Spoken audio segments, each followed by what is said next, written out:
In the late 1950s, Marvin Redmounts was the extension director that had the vision of establishing a tropical fruit tree arboretum. He approached the county and did not receive a go-ahead or permission, but nonetheless, a group of tropical fruit trees matured beautifully at the front of our property. So his contribution was very significant, and many of the tropical fruit trees that are still on this property are those that he planted. When an extension director came on board, Clayton Hutchison, he had a vision of turning this place into a horticultural learning center. And that was really the beginning of Mounts Botanical Garden.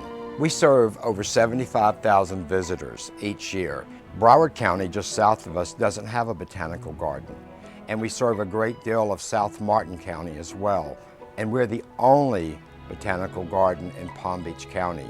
Our newest garden is called the Garden of Well-Being, and we did a renovation on our existing herb garden. We have a butterfly garden that is unequaled, and I dare to say that because I come from areas that have beautiful butterfly gardens. Many of them are in greenhouses.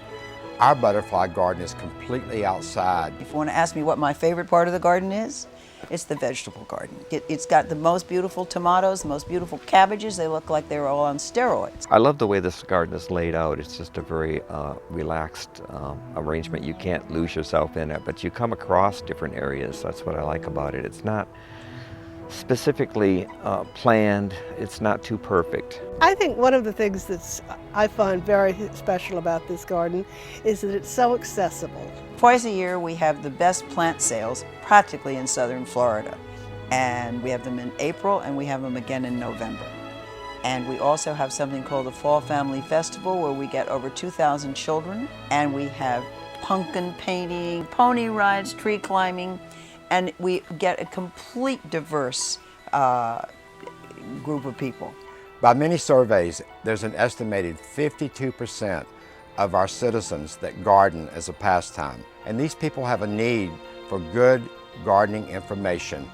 Most botanical gardens have collections. In this garden, it has all the things that grow, right plant, right place, together. So if you're a newcomer to Florida, of which I would say 90% of the people here are newcomers, you could go to the garden and see what you can plant together. The unique part is this is what I tend to call the living classroom. If you see a plant here, you can go into the office and almost always find out how to grow it, how to propagate it, prune it. The garden's a wonderful place to expand your knowledge about plants.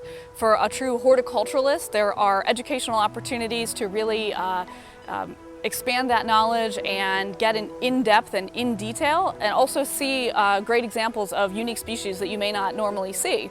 But at the same time, the garden also has a wide variety of opportunities for education and learning for folks who aren't experts, who just want to know about how to have a nice backyard. We're extremely fortunate to have over 15 plant societies that meet here. We couldn't do this garden without them. They're the experts. I initially became involved with the garden after going through the Master Gardener class, which is an incredible 16-week program. So I volunteer in two main ways at the garden. One is actually getting my hands dirty, getting into the dirt. The garden is maintained by a very, very small paid horticultural staff. The vast majority of what makes the garden so beautiful is volunteer hours. And also when we have special events here at the garden, I love to man the gate and sell memberships. Tell people in the community about how great the garden is and how they can support it by becoming a member. For me, it's a real privilege to have a place like the garden, to be able to come, to volunteer my time, to help create something beautiful for the entire community. Yeah, I retired from the post office 4.5 years ago, and I just started coming here and working with the Guild, which is a group of about 12 volunteers. The butterfly garden is my passion. I just fell in love with it. Everyone has a passion. You have to have a reason to volunteer here, and there is something for everyone to do. I learn something new every day. About 30 years that I've been volunteering here, both at the garden and for the plant societies, which all are under the garden's umbrella. There's a community of friends, friends of the garden and friends of each other.